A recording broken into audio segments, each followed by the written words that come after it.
ശതമാനത്തിൽ 60% ആളുകളും പറയും എന്നെക്കാൾ മികച്ചവനായി വേറെ ആരുമില്ല, ഞാൻ തന്നെ എല്ലാം തികഞ്ഞവൾ, അല്ലെങ്കിൽ ഞാൻ തന്നെ എല്ലാം തികഞ്ഞവൻ, ഞാൻ ചെയ്യുന്ന എല്ലാ കാര്യങ്ങളും പെർഫെക്റ്റ് ആണ്, എൻ്റെ കൂടെ ഉള്ളവരെക്കാളും എല്ലാ കാര്യത്തിലും മികച്ചത് ഞാൻ തന്നെ.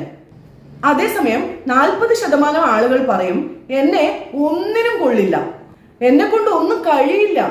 ഇനി നിങ്ങൾ പുതിയ ടീച്ചർമാർ പറ, ഇതിൽ ഏത് കാറ്റഗറിയിലാണ് നിങ്ങൾ പെടുക? ഈ ചോദ്യം നിങ്ങൾ എന്നോടാണ് ചോദിക്കുന്നതെങ്കിൽ ഞാൻ പറയും ഞാൻ ഈ 2 കാറ്റഗറിയിലും പെടില്ല. കാരണം എല്ലാ അറിവും ഉണ്ട് എന്നുള്ള ഒരു തെറ്റിദ്ധാരണ നമുക്കില്ല.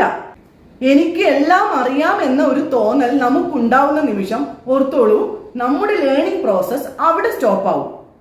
അപ്പൊ നമ്മുടെ ലേണിംഗ് പ്രോസസ് സ്റ്റോപ്പ് ചെയ്താൽ പിന്നെ നമുക്ക് ഗ്രോത്ത് ഉണ്ടാവോ? ഇല്ല. നിങ്ങൾക്ക് വളർച്ചയില്ലെങ്കിൽ പിന്നെ നിങ്ങൾ എങ്ങനെ മറ്റുള്ളവരെ പഠിപ്പിക്കും?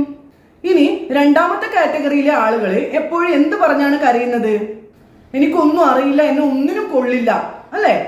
ഇങ്ങനെ കരഞ്ഞുകൊണ്ടിരിക്കുന്ന ആളുകളും എവിടെ എത്തില്ല. കാരണം അവർ ഓൾറെഡി തീരുമാനിച്ചു കഴിഞ്ഞു എനിക്കൊന്നിനും കഴിയില്ല എന്ന്. അവരുടെ ഉള്ളിൽ പഠിക്കാനുള്ള ആഗ്രഹം അല്ലെങ്കിൽ എന്തെങ്കിലും നേടാനുള്ള ആഗ്രഹം ഇല്ലാണ്ടായി കഴിഞ്ഞു.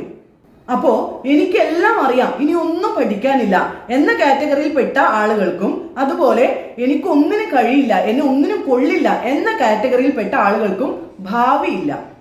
നിങ്ങൾ പുതിയ ടീച്ചർമാർ ഈ 2 കാറ്റഗറിയിലും ഉൾപ്പെടരുത്. ഈ ലോകത്തിൽ നമുക്കറിയാത്ത ഒരുപാട് കാര്യങ്ങളുണ്ട്, അതൊക്കെ നമുക്ക് പഠിച്ചെടുക്കാനും ഉണ്ട്. ചിലപ്പോൾ നിങ്ങളുടെ കൂടെ ജോലി ചെയ്യുന്നവര് ഒരുപക്ഷെ നിങ്ങളെക്കാളും മുകളിലായിരിക്കാം, അല്ലെങ്കിൽ നിങ്ങളെക്കാളും താഴെ ആയിരിക്കാം. അവരിൽ നിന്നും നിങ്ങൾക്ക് ഒരുപാട് പഠിച്ചെടുക്കാനുണ്ടാവും. നിങ്ങൾ എപ്പോഴും ചിന്തിക്കേണ്ട കാര്യം ഇതാണ്, ഞാൻ ഗ്രേറ്റ് അല്ലെങ്കിൽ ബെസ്റ്റ് ആവാനുള്ള പ്രോസസ്സിലാണ്. അല്ലാതെ ഞാൻ ബെസ്റ്റ് ആണ്, എല്ലാവരെക്കാളും ബെസ്റ്റ് ആണ് എന്ന ഒരു വേർഡ് നിങ്ങളുടെ ഡിക്ഷണറിയിൽ ഒരിക്കലും ആഡ് ചെയ്യരുത്. പ്രത്യേകിച്ച് ടീച്ചർമാർ.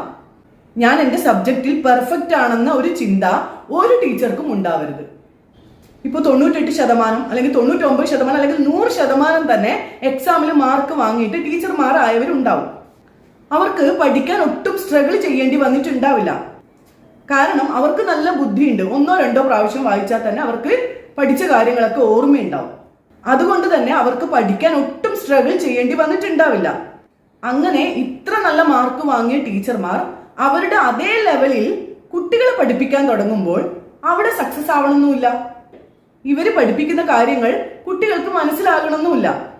അതേസമയം ഇത്രയൊന്നും ബുദ്ധിയില്ലാതെ ഒരുപാട് സ്ട്രഗിൾ ചെയ്ത് ടീച്ചറായ ഒരു ടീച്ചർക്ക് കുട്ടികളെ ഇതിലും നന്നായി പഠിപ്പിക്കാൻ സാധിച്ചെന്നും വരും.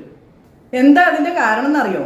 ഈ ടീച്ചറെ ഇത് പഠിച്ചെടുക്കാൻ വേണ്ടിയിട്ട് ഒരുപാട് സ്ട്രഗിൾ ചെയ്തിട്ടുണ്ട്. അതുകൊണ്ട് തന്നെ ഈ ടീച്ചർക്ക് ഈ കുട്ടികളുടെ ബുദ്ധിമുട്ട് മനസ്സിലാക്കാനും അവരുടെ സ്റ്റാൻഡേർഡിനനുസരിച്ച് പഠിപ്പിക്കാൻ സാധിച്ചു എന്നും വരും.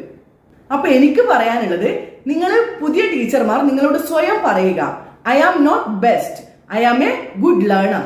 നിങ്ങൾ ഓരോ ചെറിയ കാര്യവും പഠിച്ചെടുക്കാൻ വേണ്ടി ശ്രമിക്കുക, എന്നിട്ട് അതിൽ സന്തോഷം കണ്ടെത്തുക. അപ്പൊ വീഡിയോ ഇഷ്ടപ്പെട്ടിട്ടുണ്ടെങ്കിൽ എല്ലാവരും ഒന്ന് ലൈക്ക്, ഷെയർ, സബ്സ്ക്രൈബ് ചെയ്യണേ. പുതിയൊരു വീഡിയോയുമായി നമുക്ക് വീണ്ടും കാണാം.